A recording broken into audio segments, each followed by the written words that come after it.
Oi, gente! E aí, galera? Sejam muito bem-vindos e bem-vindas ao Viveração Podcast, o seu canal direto para informações, discussões e insights sobre saúde, sexualidade e cidadania na comunidade LGBTQIA+. Hoje, estamos mergulhando fundo em um assunto crucial que afeta pessoas de todos os gêneros e orientações sexuais: o HPV. E claro, não podemos deixar de destacar a importância da vacinação. Antes de começarmos, queremos dar um grito de reconhecimento ao Projeto Viveração e ao incrível trabalho que eles fazem. O Viveração Podcast é apenas uma das muitas iniciativas desse projeto que busca resolver problemas de desinformação, estigma, discriminação e falta de acesso a recursos de qualidade enfrentados pela nossa comunidade. Eles não apenas oferecem informações confiáveis, mas também promovem a igualdade, a saúde e a conscientização. Show de bola, né? E falando em apoio, o Coletivo Viveração está em uma campanha de captação de recursos no Apoia-se, apoia.c/coletivo, buscando sua formalização como uma organização da sociedade civil.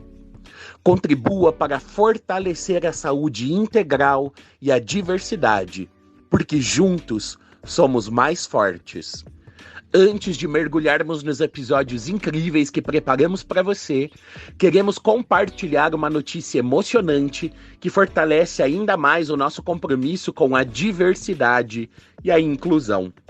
O Viveração Podcast tem a alegria de anunciar uma parceria extraordinária com a Pride Tag. Ao adquirir as vibrantes camisetas dessa colaboração, você não apenas expressa seu orgulho, mas também contribui diretamente para a manutenção deste podcast, que aborda temas cruciais de saúde, sexualidade e prevenção ao HIV. Juntos, somos agentes de mudança, promovendo um mundo mais igualitário e acolhedor. Confira a coleção exclusiva em Pride Tag Shop e faça parte dessa iniciativa incrível. Afinal, vestir a diversidade é um gesto poderoso que transcende barreiras e celebra a força de uma comunidade unida. Agora, vamos focar na estrela do dia, o HPV, o papilomavírus humano. Esse vírus pode afetar a pele e as mucosas, sendo transmitido principalmente pelo contato íntimo. E a falta de um tratamento eficaz comprovado e o risco de cânceres nas áreas infectadas tornam o HPV uma preocupação real de saúde pública. E queremos deixar claro quem pode e deve se vacinar. Pessoas de 9 a 14 anos de idade, de ambos os sexos, devem seguir o esquema de 2 doses conforme o calendário nacional de vacinação de rotina, com um intervalo de 6 meses entre a primeira e a segunda dose, 0 e 6 meses. Já as pessoas de 9 a 45 anos de idade, de qualquer gênero, com indicações especiais, como pessoas vivendo com HIV ou AIDS, transplantados de órgãos sólidos ou medula óssea e pacientes oncológicos, devem seguir o esquema de 3 doses, administrando 2 doses com um intervalo de 2 meses entre a primeira e a segunda dose. E a terceira dose com um intervalo de 6 meses entre a primeira e a terceira dose, 0, 2 e 6 meses. O objetivo da vacinação da população com pênis é prevenir os cânceres de pênis, as lesões anogenitais pré-cancerosas e as verrugas genitais. Além disso, ao receberem a vacina, as pessoas com pênis colaboram com a redução da incidência do câncer de colo de útero e vulva, prevenindo também casos de cânceres de boca, orofaringe, bem como verrugas genitais. As vacinas contra o HPV já estão disponíveis nos postos de saúde e devem ser administradas em 2 doses, com intervalo de 6 meses, tanto para meninos como para meninas. E para enfatizar a importância desse tópico, queremos compartilhar um dado relevante. Um estudo conduzido pelo Instituto Oswaldo Cruz, a Fiocruz, em 2014 e publicado na revista científica PLOS ONE, investigou as taxas de infecção por HPV em 600 voluntários homossexuais na cidade de Campinas, no estado de São Paulo. Os resultados revelaram que 40% dos participantes já haviam sido expostos a pelo menos um dos tipos de HPV mais associados ao desenvolvimento de certos tipos de câncer. Isso demonstra o impacto significativo que o HPV pode ter na nossa comunidade e a necessidade de informação e prevenção. Agora, para nos guiar nessa jornada de conhecimento, temos um convidado especial que vai compartilhar conhecimentos e esclarecer todas as nossas dúvidas. E quem é esse convidado tão especial? Ninguém menos que o infectologista Arthur Henrique Vaz de Oliveira. Ele é a mente brilhante por trás do perfil do Instagram chamado Infectofobia. Você pode conferir em instagram.com/infectofobia. Que fala de temas relacionados à infectologia e saúde sexual sem usar medo e terror. Com um currículo impressionante e um compromisso firme em informar, Arthur é a pessoa perfeita para nos guiar nessa jornada. Portanto, fiquem ligados, porque no episódio de hoje vamos aprender sobre o HPV, seus subtipos e a importância da prevenção, incluindo a vacinação, tudo como a abordagem amigável e esclarecedora do nosso convidado, o Arthur. Vai ser um papo incrível. Sem mais delongas, bora começar a entender tudo sobre o HPV na comunidade LGBTQIA+. Apertem os cintos, pessoal, que a viagem está só começando. Seja bem-vindo ou bem-vinda ao Viveração, nosso encontro quinzenal para falar de sexualidade, saúde e direitos humanos. Oi, Arthur, tudo bem com você? Como que vai? Oi, tudo bem? E você? Tudo bem. Arthur, conta pra gente um pouquinho, antes da gente começar a falar dos assuntos aqui do Viveração, conta um pouquinho sobre você, quem você é, e fala um pouquinho do projeto também que você faz, o Infectofobia, que é um projeto tão legal. Eu sou o Arthur, eu sou médico infectologista, vai fazer 3 anos que eu sou médico infectologista, que eu sou infectologista, que eu sou médico já vai fazer 11 anos. Eu sou de Minas, moro em São Paulo e atuo em São Paulo, e eu sou um homem gay, né, acho que é importante esse recorte dentro do que a gente está falando, assim, né? Claro. Eu tenho uma página, né, no Instagram, um perfil no Instagram que eu uso para divulgação científica, de assuntos relacionados à saúde sexual de pessoas LGBTQIAPN+, mas também de outros assuntos da infectologia, né? A página ela chama Infectofobia, e um dos objetivos da página, o principal objetivo, é a desmistificação da infectologia para a sociedade, assim, né?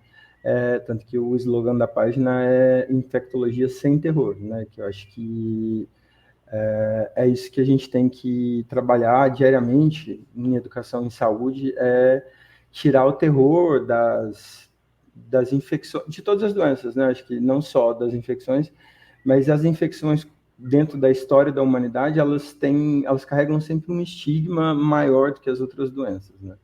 Então, esse é o objetivo da página, trazer luz aonde as pessoas querem deixar nas trevas ali. Legal, Arthur. Eu acho o trabalho que você faz lá muito legal. Vamos lembrar aqui para o pessoal o que é a infectofobia. Infectofobia não, infectologia. É a área da medicina, né, que trabalha com as infecções, é isso? Tá certo? Isso.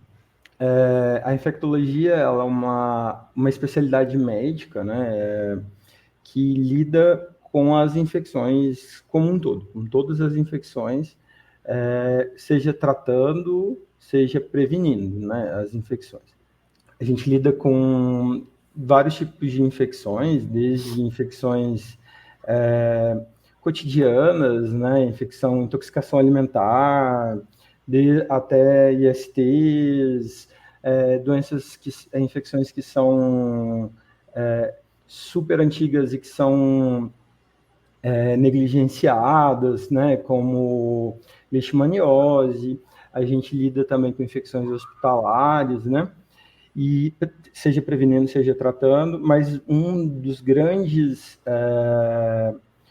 carro-chefes da infectologia são as infecções sexualmente transmissíveis e muito predominantemente o HIV, né? Acho que a inserção do infectologista dentro do HIV ela é uma coisa que ela se confunde com a especialidade já, né? A gente tem um histórico nesses 40 anos de epidemia do HIV, a nossa especialidade já não consegue se dissociar mais do HIV. A gente lida com ele o tempo todo. Claro. E sabe que uma coisa que me chamou muita atenção na tua fala, não só na sua fala, na verdade no projeto, né, que você faz, é a questão do estigma, né? Isso é uma coisa que acompanha as infecções ao longo da história, né? Pelo Sim. que eu tenho lido a respeito. E a gente, às vezes, tem uma mistura, né? Quando vai falar sobre as infecções, por exemplo, sexualmente transmissíveis, que é um dos assuntos que a gente fala aqui no podcast, é uma mistura entre tentar prevenir essas infecções e o julgamento moral, né? E às vezes até a culpabilização da pessoa que está com a infecção. E isso, não, ao meu ver, assim, pelo menos pelo que eu tenho observado e pelo que eu tenho lido, não funciona em termos de estratégia de prevenção, né? Você culpabilizar as pessoas ou causar terror. O que você acha a respeito? Acho que a gente lida com infecções, a gente e acompanha essas infecções, né, ao longo da história. A gente sabe que muitas infecções elas foram estigmatizadas ao longo da história da humanidade, né? A gente pensar na hanseníase, a gente pensar na tuberculose, onde as pessoas ficavam isoladas e eram isoladas literalmente da sociedade, né? Então as pessoas não tinham contato com essas pessoas, a sociedade não tinha contato com essas pessoas, né? E aí entra paralelo a isso, a gente tem que lembrar do quanto que dentro da construção da nossa sociedade, quanto que o sexo em si, ele já é estigmatizado, culpabilizado, né?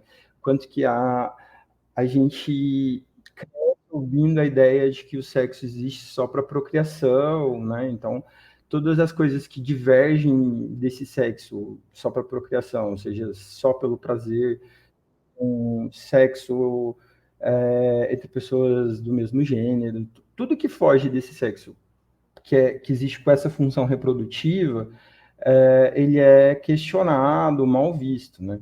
Então, acaba que essas infecções sexualmente transmissíveis, elas carregam esse peso, esse estigma de essa pessoa faz sexo, né? Acho que isso porque não existe outra forma de você... Já que é uma IST,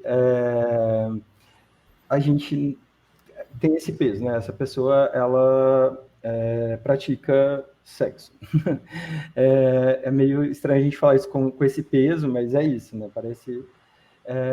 as pessoas que elas foram diagnosticadas como IST, elas carregam esse peso, né? E até um peso da culpa de um castigo, né? Tipo, acho que carrega isso, né? Você teve uma infecção porque você transou, né? Então, o ideal é você, se você não quer ter essa infecção, então, né, seja abstinente do sexo, não pratique. E aí isso acaba sendo alimentado, né? Dentro dessa sociedade patriarcal, católica, apostólica, romana que a gente vive, né? Existe esse controle social pelo sexo, assim, né? Pela culpa do sexo. É diferente, por exemplo, de quando a pessoa, por exemplo, tem um câncer, né? Que o pessoal fala, coitadinha dessa pessoa, tal.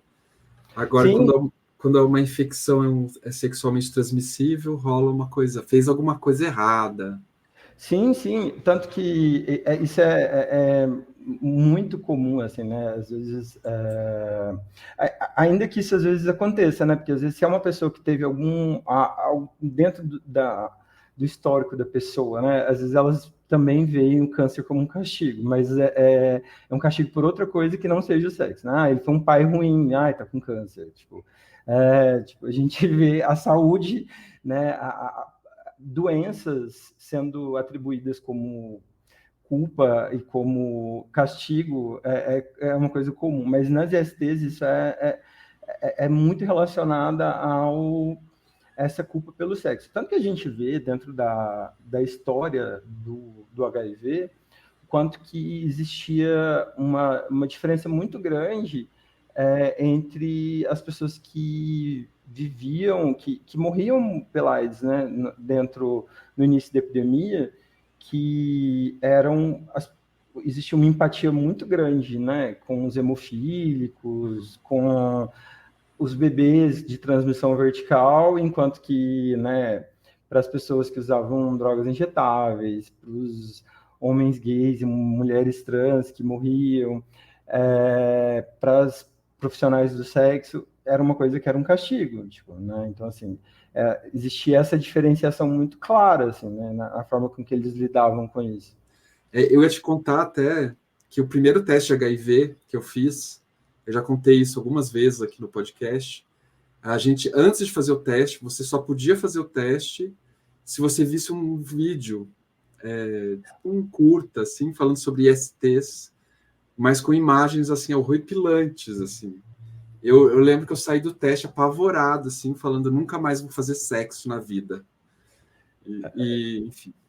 E é parecido com a forma com que a gente vê na escola também, né? Educação sexual é uma coisa que é tipo, assim, só faça sexo depois do casamento, assim, né? Porque se você fizer depois do casamento, nada disso vai te acontecer, né? Como se isso fosse um método de prevenção, assim. Porque, assim, são imagens, né, tipo, muito, muito assustadoras, assim, né? E que acaba que geram um problema que eu acho muito grande, né? Além de carregar o estigma dessas pessoas que têm essas infecções, fazem as pessoas negligenciar os sintomas mais, né, precoces dessas infecções, né? Porque dá a impressão de que HPV é só quando tem uma verruga enorme, né, lesão em couve-flor, quando tem a sífilis é aquela lesão, né? Enquanto que a gente sabe que na prática nem tudo é a figura do livro, né? A gente, assim, são diferentes pessoas, diferentes corpos e diferentes formas de apresentação de uma infecção, de uma doença, né? Então, acaba que congela, né, cristaliza na pessoa, no jovem, de que a doença, a infecção é só aquela imagem, né? E tudo que fuja daquilo, ela não vai entender o próprio corpo, né? Tipo, sífilis tem um monte de apresentação, né? É uma doença que a gente chama até de imitadora, né? Tipo, ela mimetiza sintomas de inúmeras doenças. Então você fala, não tô com sífilis. Não é, quando eu vi lá na minha aula era diferente, então não é isso. Né? Uhum. Me lembro até que há pouco tempo atrás eu tive uma fissura anal. Aí eu fui no médico, o médico mandou fazer teste de sífilis, porque ele falou, pode ser, enfim. Eu acho que, assim, seu médico foi uma pessoa bem... teve um pensamento bem correto, porque às vezes a pessoa chega com uma queixa e as pessoas acabam tendo, os profissionais da saúde mesmo, às vezes não estão tão preparados, e acabam tendo uma dificuldade de abordar isso, assim, né? E às vezes falam, não vou pedir esse teste porque é um pai de família, né? Tipo, é uma mulher em idade fértil, é uma senhora, né? Tipo, como se as ISTs se apresentassem só em grupos específicos, né? Os grupos não se infectassem, né? Ou se, por exemplo, quando uma mulher trans ou um gay vai no serviço de saúde, às vezes a primeira coisa que o profissional pensa é EST, mas Sim. A gente também tem outras coisas, né? A gente tem colesterol, né? Acho que é uma luta que a gente tem na medicina exatamente com isso, né? Acho que existe estigmas, assim, muito grandes, né? Porque existem várias doenças que às vezes até parecem com infecções e que todas as pessoas estão sujeitas a ter, doenças reumatológicas, doenças oncológicas, tipos de câncer, doenças reumatológicas, para quem não sabe, lúpus, artrite reumatoide, algumas dessas doenças que o sistema imunológico acaba atacando a gente mesmo, assim, né? Uhum. E doenças oncológicas, cânceres, que parecem que as pessoas às vezes têm dificuldade de falar, não, isso tem que descartar todas as ISTs e não demora para ter esse raciocínio. E um exemplo dessa coisa que é bem cômoda da medicina e não tem nada a ver com IST ou com a população LGBT, por exemplo, pessoas gordas, né? Às vezes, profissionais da saúde relacionam tudo com a obesidade da pessoa, né? E às vezes elas têm outras coisas, inclusive ISTs, porque às vezes eles pensam que determinadas populações não têm vida sexual ativa, né? Então, assim, é tudo culpa da obesidade, é uma pessoa... Assim, a gente tem que lidar com o capacitismo, com a gordofobia, até para eles entenderem que essas pessoas também têm uma vida sexual ativa, né? Então, é interessante tanto que o sexo, ele acaba deixando tudo um pouco mais nebuloso, assim, né? Porque a gente que é profissional da saúde, tem que tomar um cuidado muito grande para a gente não se projetar, né? Para a gente não enxergar o mundo da forma com que a gente lida com o sexo, né? Porque existem várias formas de lidar com o sexo, várias formas de praticar o sexo, e às vezes existem práticas que você desconhece, né? Então você precisa estar sempre ouvindo e não colocando a sua visão, a sua prática como a referência, né? Sim.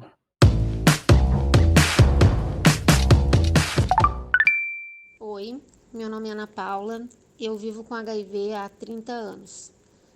Faço tratamento há 20 anos e tomo todas as vacinas que me são ofertadas. Eu não sei muito a respeito especificamente da vacina do HPV, mas, no geral, as vacinas protegem muito a nossa imunidade, nos protege de adoecer se caso nós venhamos a pegar uma pneumonia, por exemplo, que ela está protegida pela vacina. É muito difícil que a gente venha a adoecer. Se adoecer, vai ser algo muito mais leve do que se não fosse com a vacina. E com o HPV é a mesma coisa. As vacinas são assim no geral. E eu tomo todas e eu acho que eu sou muito defensora das vacinas, sou muito defensora do SUS. E eu acredito que a gente precisa divulgar e mostrar para as pessoas que elas devem se vacinar. Nós tivemos alguns anos aí, né, de abandono das vacinas, que as pessoas não estão mais se vacinando, não vacinam mais seus filhos, e isso é algo muito sério, é algo muito crítico. E, inclusive, falando específico, né, do HPV, a questão das crianças serem vacinadas nas escolas ou os pais não permitindo que os filhos sejam vacinados na escola. E eu acho que precisa ter muita divulgação, precisa haver comunicação, campanhas para vacinação de uma maneira muito ampla e muito forte, para que isso volte a acontecer de uma maneira mais intensa do que está sendo hoje.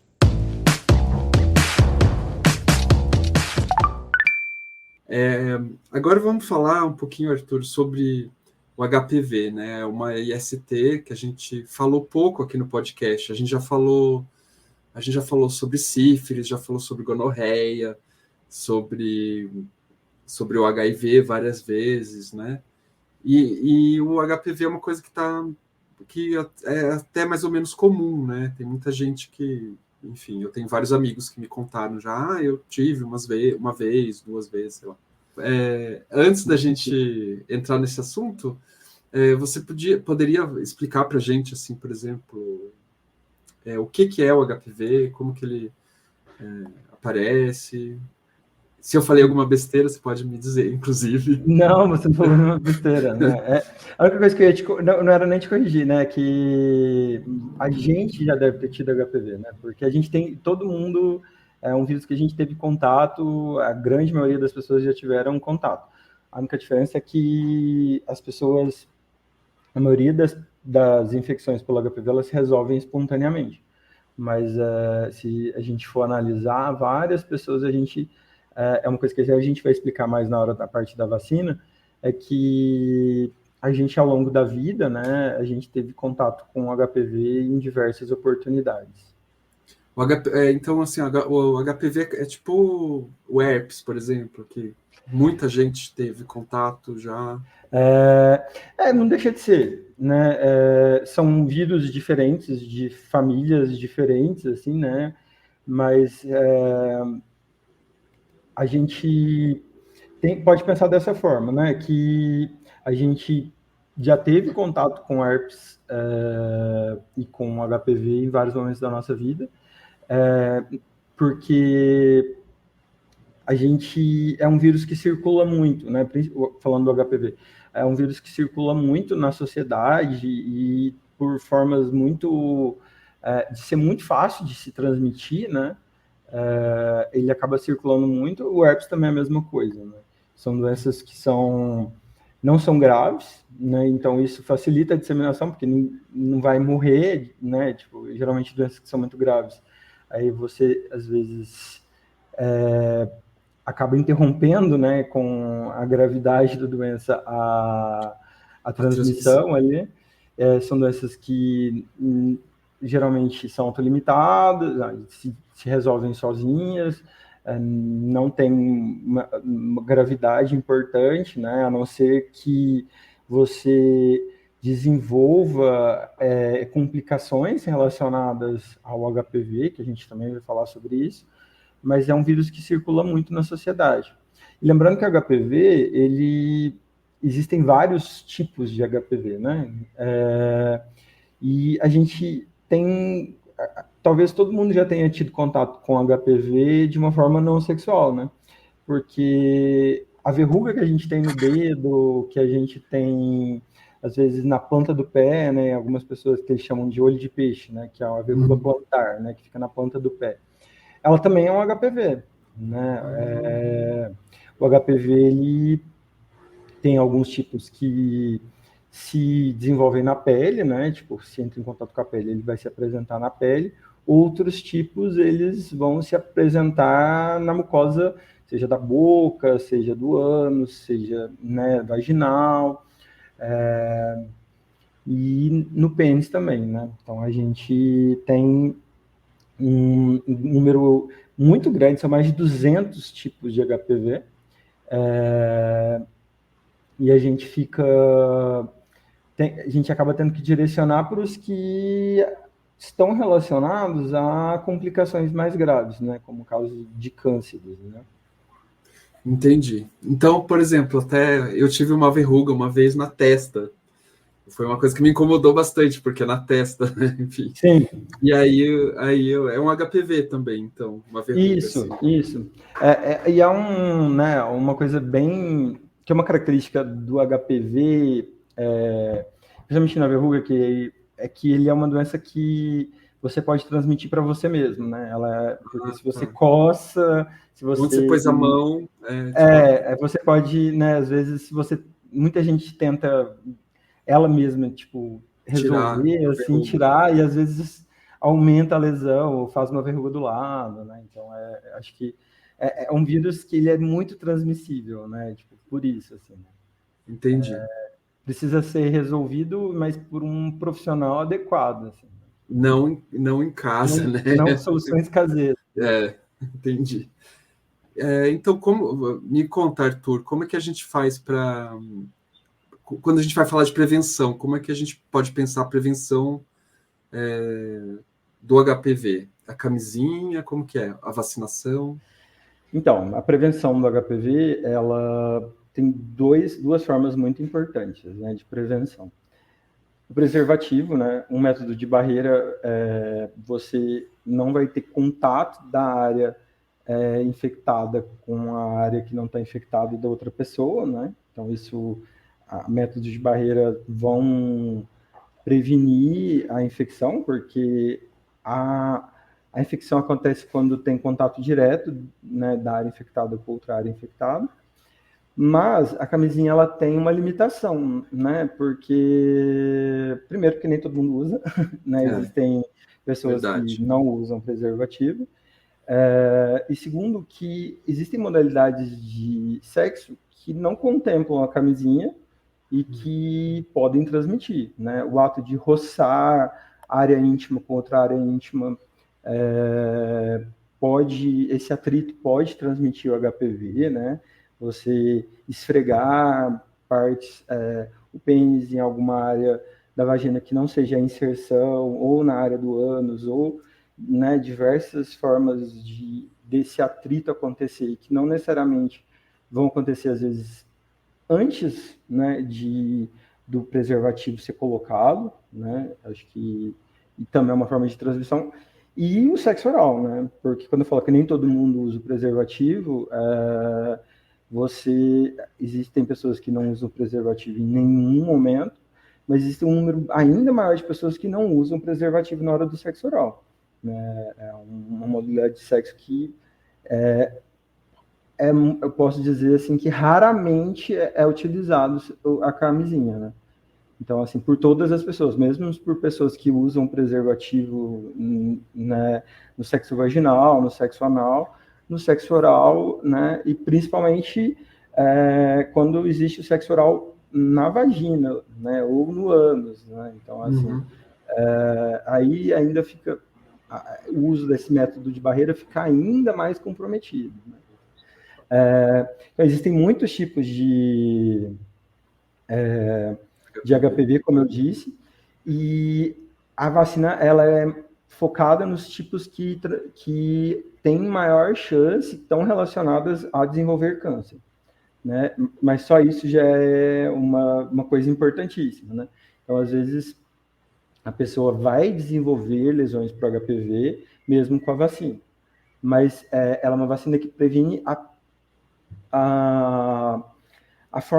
complicação mais grave da infecção, né, que é o desenvolvimento de câncer, né, porque o HPV, ele estimula ali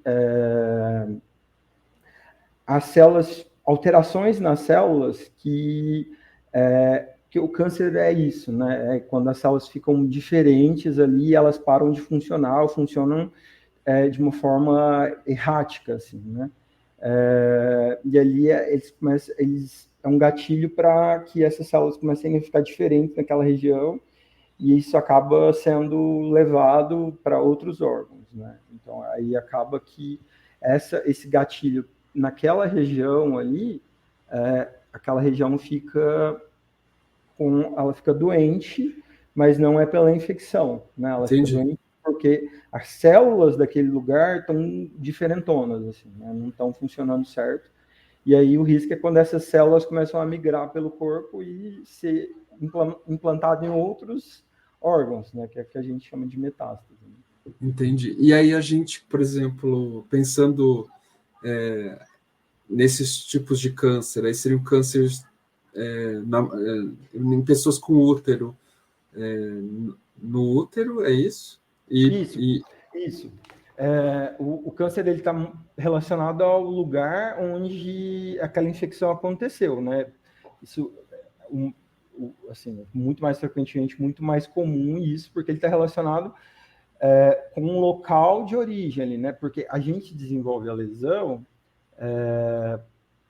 onde esse atrito aconteceu. O vírus acaba sendo implantado, né? Colocado ali pela infecção, ali pelo contato, e ali a lesão vai acontecer. e o câncer ele vai se dar a partir da lesão, né? Então, é isso que acontece. Então, assim, no limite pode acontecer no ânus, né? Isso, né? Ele na garganta. No caso das pessoas com útero, ele está relacionado, sim, ao câncer de colo de útero, mas também na vulva, né? Em locais onde, como eu disse, locais onde houve esse contato, né? Existe o contato do corpo, do pênis, com a mucosa da vagina, da vulva, e também com o colo do útero, né? E ali o vírus o vírus é implantado ali, e ali faz a lesão, e ali começa a desenvolver, e como é uma área de difícil acesso, as pessoas não conseguem ver, acabam a lesão ficando lá, esquecida, e aí essa célula fica cada vez mais diferente, e o câncer acaba se desenvolvendo. Isso acontece em outros lugares, né? Isso pode acontecer no ânus, isso pode acontecer na boca, isso pode acontecer no pênis. Esses lugares acabam sendo mais visíveis, né? Então, às vezes, as pessoas conseguem avaliar com mais facilidade. Mas existem relatos de câncer de reto, por exemplo, né? Que é uma região em que as pessoas não conseguem acessar, visualizar, né? Que mesmo de uma forma tátil, às vezes não vai conseguir acessar aquele lugar. Então, tanto que existem já uma prática comum das pessoas que praticam sexo anal de fazer uma visualização da região como um Papa Nicolau mesmo, para avaliar se não existe uma lesão, porque se a lesão está lá e ela não foi retirada, não foi tratada, porque você precisa tirar ali para interromper a infecção, tirando a lesão, seja de forma química, seja com forma cirúrgica. Então, para isso, precisa diagnosticar, né? Uhum. Então, a gente já vai falar da vacina, mas se eu entendi bem, para quem, por exemplo, faz sexo anal, seja uma pessoa LGBT ou não, é interessante fazer de vez em quando, uma profilaxia, não sei se eu posso falar assim, uma monitorização mesmo, né? Acho que monitorar, né? Avaliar, investigar, né? E no médico, proctologista, né? Acho que nem todo mundo vai ter acesso ao proctologista, né? Às vezes a pessoa no SUS, né? Acaba que as pessoas para irem a algum especialista, né, dentro do SUS, você tem, às vezes, que já está com alguma doença, alguma queixa, né? Mas o médico de saúde da família, ele está apto a avaliar, fazer uma avaliação, conversar, né? Acho que a própria pessoa que faz prática do sexo anal, ela tem que se sentir confortável, né? O profissional da saúde deixar essa pessoa confortável para falar. Porque às vezes é até uma mulher cis, por exemplo, né? Que pratica o sexo anal, mas tem vergonha de falar isso. E você faz o Papa Nicolau, né? Ali, olha e fala, ela não tem nenhuma lesão no colo do útero, tá tudo ok.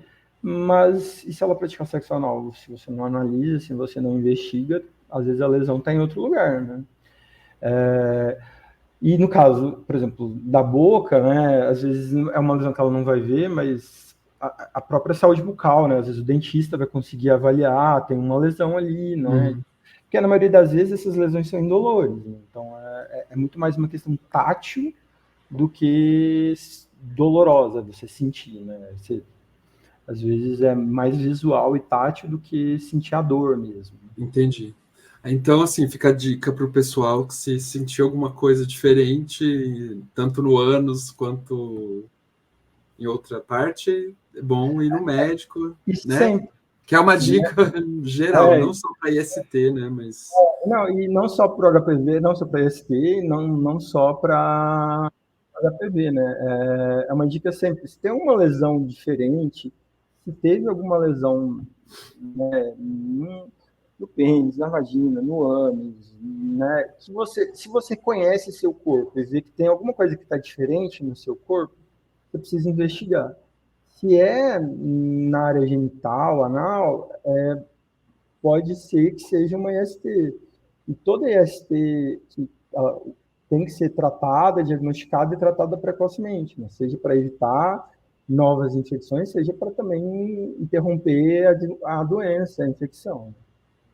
Legal. Às vezes a gente fica um pouquinho com vergonha e tal, mas enfim, tem que tentar desestigmatizar a IST também, né? Sim, acho que um objetivo máximo que a gente da infectologia tem, né? Acho que não existe caminho para as pessoas diagnosticarem precocemente qualquer IST que não seja por essa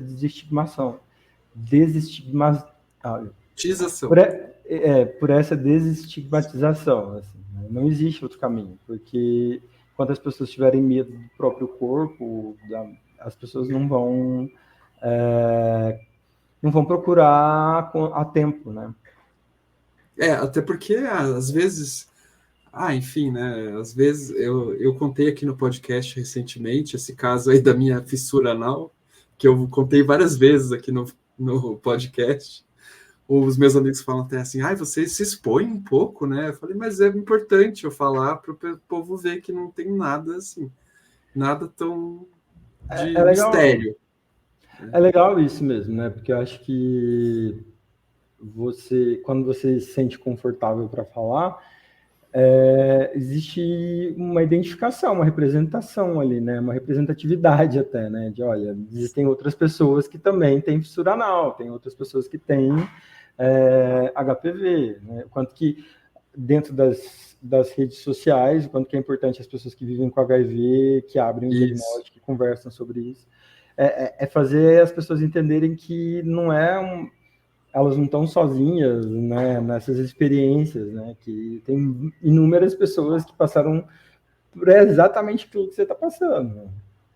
E eu contei aqui para o pessoal que apesar de trabalhar com isso, trabalhar com divulgação científica, trabalhar com projetos relacionados à saúde sexual, eu tive vergonha de ir no médico. Eu demorei uns 20 dias, assim, me sentindo desconfortável, tudo para ir, porque a gente às vezes sente vergonha mesmo, é normal. Sim, né? sim. Mas, enfim, é importante a gente... Você ir. Foi, né? E entendeu que esses 20 minutos, entendeu que esses 20 dias não precisavam ter acontecido, né? Acho que dentro fica aquele aprendizado, né? Acho que da próxima vez, se tiver alguma coisa diferente com o seu corpo, você provavelmente... Eu fiquei 20 dias sofrendo à toa, né? Mas sim. Enfim, por causa da vergonha. Olá, Guto, boa tarde, tudo bem? Aqui é o Tito. Eu vi a sua pergunta sobre se eu já sabia da importância da vacinação do HPV. Sim, eu já sabia. Há muito tempo, na verdade, porque não por conta de propagandas, nem por conta de programas que incentivem a vacinação, não foi por causa disso, mas na verdade foi porque eu acabei pegando HPV ali para os meus 17 anos, e aí eu tive que ir atrás de especialistas para poder me tratar, né? Aí, graças a Deus, eu fiz o tratamento e me curei. Fiquei perfeito, minha pele voltou normal, lisinha. O único medo que eu me lembro daquele tempo era que a gente ia nos especialistas e até eles mesmos falavam que era um vírus sem cura, falavam que o vírus, ao mesmo tempo que você tratava, o vírus voltava e se repetia e que aquilo nunca acabava. Tinha pessoas que eu falava com elas e elas estavam tão preocupadas, dizendo que já se tratavam há anos e nunca se curavam, que eu pensava, pronto, acabou comigo isso daqui. Mas passou um ano ali com o meu tratamento e eu me curei. Graças a Deus não tive nunca mais verruguinha nenhuma. E é isso, cara.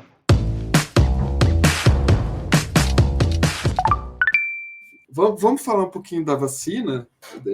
Qual que é a importância, então, da vacina e quem que pode tomar vacina do HPV? Então, a vacina, a gente tem duas vacinas. A gente tem a vacina que é tetravalente, quadrivalente, né, que ela protege contra 4 tipos de HPV. O 6, o 11, o 16 e o 18. E a gente tem a nonavalente, que protege contra o 6, o 11, o 16, o 18, o 31, 33, 45, 52 e 58. Né? São muitos. Como eu disse, são mais de 200. Né? Então, só que disponível no SUS está quadrivalente. Entendi.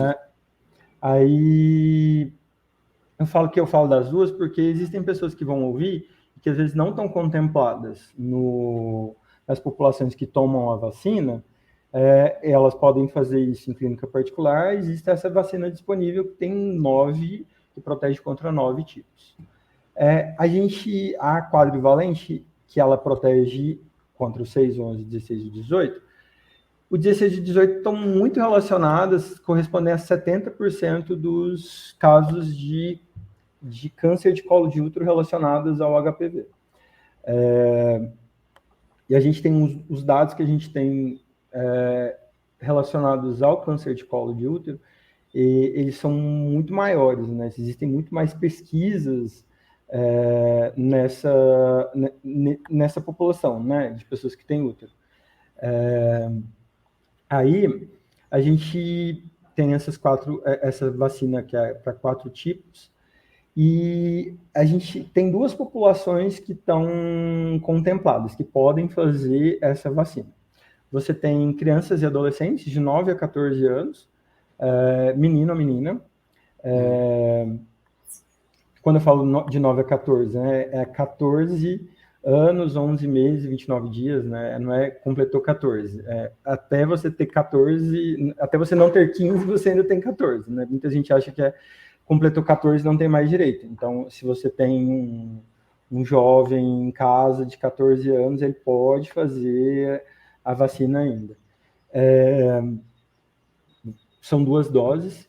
Essa vacina, ela é muito importante que seja feita. Existe, assim, muita discussão sobre, né, assim, toda uma bobagem obscurantista e, né, que é, assim, conservadora, que, né, acham que não pode fazer uma vacina que é relacionada, que é para proteger de uma doença uma infecção sexualmente transmissível numa criança, que estaria estimulando ela a ter relações sexuais, né?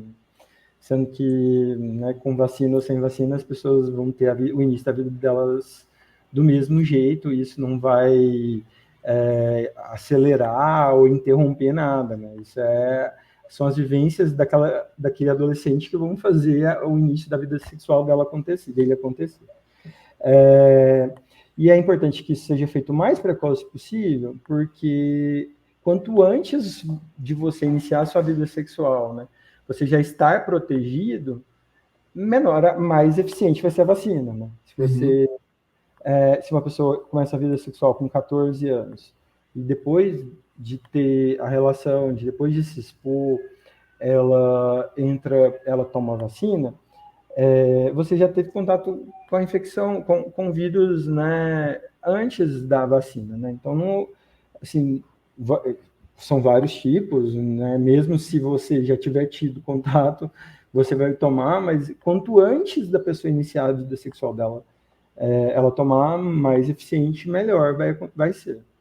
Entendi. E a outra população que pode tomar é o pessoal... Então, a outra população que tem direito à vacina pelo Programa Nacional de Imunizações, pelo PNI, são as pessoas imunossuprimidas. São as pessoas que vivem com HIV, são as pessoas que foram transplantadas, né, seja transplante de órgãos sólidos, né, tipo rim, fígado, coração, seja pessoas que fizeram transplante de medula óssea. pessoas que têm alguma doença que cause imunossupressão, a doença, ou que o tratamento cause alguma imunossupressão. E essas pessoas, elas têm que tomar, elas têm direito à vacina até os 45 anos, né? Então, assim, a vacina ela pode ser dada até a partir dos 9 anos. Então, se a pessoa tem alguma desses quadros, né? Se ela vive com HIV, se é imunossuprimida como um todo, ela pode tomar a partir dos 9 anos, se ela for uma criança, né? Mas se tiver mais de 15 anos, ela pode tomar também, né? A única diferença é que para as crianças e adolescentes são 2 doses. Para as pessoas que são imunossuprimidas, são 3 doses. Então, entendi. Porque... mas me diz uma coisa, por que essas pessoas, no caso, têm que tomar... Elas têm alguma chance maior de desenvolver o câncer, é isso? Como que é? Sim. Né? Eu, na verdade, estou fazendo essa pergunta porque eu me fiz essa pergunta quando eu fui tomar a vacina. Sim. A gente... Assim, ela tem um efeito muito maior na infecção, né? Você tem menos chance de infecção, né? Uma vez que você tem menos chance de infectar, da infecção acontecer ali, né? Você não vai desenvolver o câncer, né? A vacina, elas são para os tipos que mais estão relacionados com câncer. Então, as pessoas podem desenvolver o HPV por outros tipos, mas esses tipos estão menos relacionados a câncer. Então, assim, você evita mais a lesão, e uma vez evitando a lesão, você vai desenvolver, você não vai desenvolver. O efeito dela, né, nas lesões que já acontecem, não é tão importante, tão significativo, né? Mas é mais significativo você não ter a lesão. Por isso que é importante também, assim, entra dentro de uma parte que uma vez você não tendo lesão, não só o câncer, né? Você tem uma quantidade muito grande de situações em que vai ser importante, né? Porque, assim, você ter lesões de HPV na área genital, anal, o atrito dessas lesões, elas facilitam a transmissão de outras ISTs, principalmente o HIV. Você tem um ganho em autoestima, né? Você, né, não vai ter que... toda a questão que está relacionada ali às lesões, você procurar... essa parte da autoestima, acho que se eu não vou desenvolver tão bem, melhor não falar. Tá. Eu acho que você vai ter um ganho grande em situações que, né, você não vai ter lesões que você vai em que o tratamento para retirar é super incômodo, super deixar de ter uma infecção, né? Isso já é motivo suficiente, né? Acho que. Mas a ação contra o câncer é muito isso, né? Essas infecções que acabam evoluindo para câncer, essas lesões, elas não vão... Você está se protegendo contra elas, né? Entendi. Mas, assim, para quem vive com HIV, né, que é uma população aqui que ouve muito o podcast, então é bastante importante que a gente vá fazer essa vacina. Não esqueça dela, que não é só contra o HPV, é contra também a possibilidade de um câncer, né? Sem querer causar terror aqui, né? Não, sim, claro, né? Mas no caso das pessoas que vivem com HIV, mesmo se elas tiverem com CD4 adequado, né, é importante que elas vacinem porque, né, a gente está oferecendo, ofertado a elas, né, e você vai ter uma proteção a mais. Uma proteção a mais, né, exatamente. A gente, como quando a gente teve a notícia, né, da da expansão da vacinação para pessoas vivendo com HIV, especificamente, que é o grupo que eu trabalho mais, né? Que a gente está dentro de uma ONG que são de pessoas vivendo com HIV e tal. Então, a gente ficou muita dúvida na nossa cabeça, na minha, inclusive, por que a gente teria que tomar, por que a gente tem esse direito, digamos, né? Se existe um risco maior, enfim. Por isso que eu fiz essa pergunta.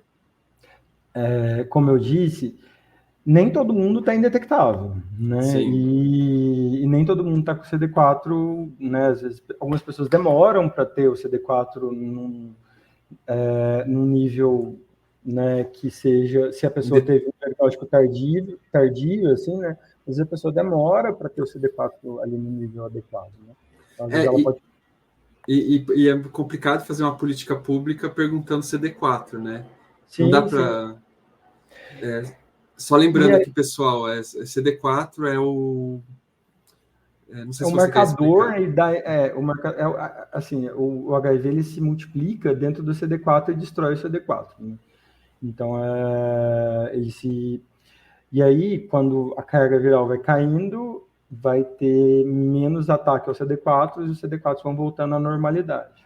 A questão do HIV, se a pessoa não estiver indetectável, ela pode, se ela tiver com uma lesão, facilita ela para transmitir para outras pessoas. E também, se a pessoa que não vive com HIV, tiver uma relação com uma pessoa que vive com HIV e essa pessoa não estiver indetectável, se ela tem uma lesão, facilita para ela adquirir também, porque esse atrito, né, vai sangrar, né, e você vai facilitar ali o contato com o sangue com o vírus, né? Entendi. Então, isso que é legal, né, a gente falar de imunização, que é uma coisa que a gente esquece às vezes de falar, que a gente está protegendo a gente, né, mas protegendo outras pessoas também, né? Isso é uma coisa que talvez não se fala tanto, mas é importante lembrar. A imunização ela é um pacto de saúde coletiva, né? Acho que é isso, né? Você está se comprometendo com a sua saúde e com das pessoas ao seu redor, assim, né? Você está parando ali uma cadeia de transmissão ali que, né, você vai ter, se você tiver protegido, essa cadeia de alguma forma ela vai parar em você e você não vai passar ela para frente, né? Então, isso se todo mundo tiver essa barreira, você vai conseguir controlar a doença de uma maneira extremamente eficiente, e que às vezes a pessoa que proteger até uma minoria que não se vacina, ou que às vezes a vacina não... a vacina ela não tem 100% de eficácia, né? Então, quanto mais gente vacinar, vai proteger essas pessoas, né? Entendi. Na minha família, recentemente, eu tenho um parente que é criança tal, e não queriam vacinar, que ele é um menino. Não queriam vacinar, e aí eu dei uma bronca, porque... Não queria vacinar para HPV? Para HPV, assim, aí eu falei tanto no ouvido que foram vacinar no final. Não, porque, né, assim, vacina é uma coisa que se tem vacina, né? Tipo, mesmo que você não entre em contato com aquilo, se entrar em contato, você vai estar protegido, né? Mas, assim, são efeitos colaterais mínimos e super tranquilos e que são infinitamente menores do que se você desenvolver a infecção, né? Então, o que é, né, uma picadinha, ou se tiver uma dor no braço, se você comparar com a COVID ou com HPV, ou com, né, tipo, são coisas infinitamente diferentes, assim, em intensidade e em complexidade, né? Sim, verdade. Arthur, eu queria te agradecer pela disponibilidade aqui, foi muito legal o papo. Eu não sei se você gostaria de falar alguma coisa para o pessoal, além do que a gente já falou. Acho o teu projeto muito legal, continue com ele, que é massa. Não, eu queria só deixar um recado para as pessoas, né, não terem medo da sua vida sexual, não terem medo das infecções que vocês têm ou que vierem a ter na vida de vocês, que vocês conheçam o corpo de vocês, que vocês se conheçam, que vocês procurem um médico assim que virem alguma coisa diferente, que vocês se testem com regularidade, que cuidar da gente, se cuidar é muito importante. E é isso, sigam a minha página, é @infectofobia no Instagram. E é isso. Então, eu que agradeço, Guto, foi uma experiência bem legal para mim, o primeiro podcast que eu participo. E foi muito legal, gostei bastante. Que bom, que bom. Então vamos dar um tchau aqui para o pessoal e a gente continua conversando nas redes sociais, com o pessoal, com o Arthur e com o Viveração. Um beijão, gente. Tchau, gente.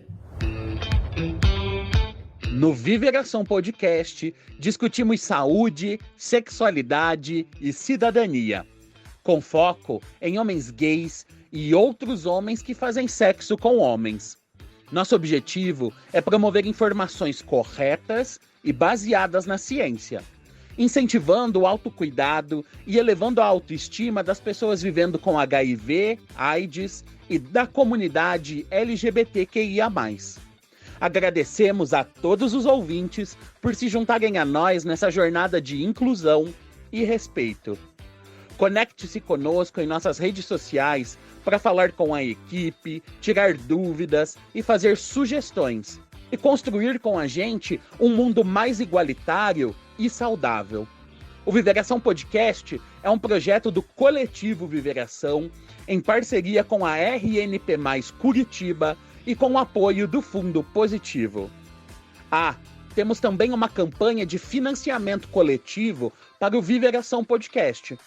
Precisamos do apoio de vocês para impulsionar nossas redes sociais e levar informações de qualidade para mais pessoas. Contribua no Apoia-se, apoia.c/viveração, sem tio e sem cedilha, ou por meio da chave Pix, viveraçãopodcast@gmail.com, também sem cedilha e sem tio. Juntos faremos a diferença. Obrigado por nos acompanhar e até o próximo episódio. Equipe de produção: Augusto Mena Barreto, jornalista, historiador, coordenador de projeto, apresentador do podcast e ativista. Breno Gonçalves, graduando em Ciências Biológicas e pesquisador em HIV/AIDS e direitos LGBTQIA+. Guilherme Mendes Muniz, especialista em edição de áudio e responsável pela produção técnica. Matheus Freitas, estudante de letras e locutor das vinhetas de abertura e encerramento. Breno Otávio Camargo, designer e fotógrafo.